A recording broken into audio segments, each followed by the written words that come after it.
For today's video, magluluto tayo ng nilagang baka. Yung napakalambot, maski wala kang ngipin, kaya mo tong kainin. Alright.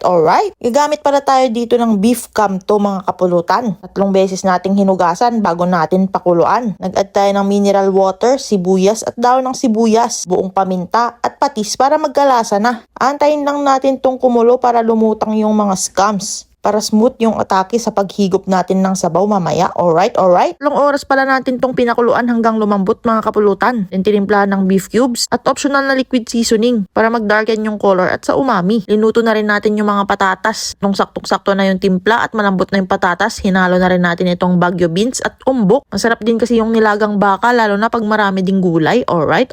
Sheesh! Meron na tayong napakalambot, napakasarap na nilagang baka. Masarap na tanghalian at pwede rin gamot sa hangover. Dinartneran pa natin ng patis, kalamansi at sili. Sheesh! Wala na naman ako masabi kundi alright.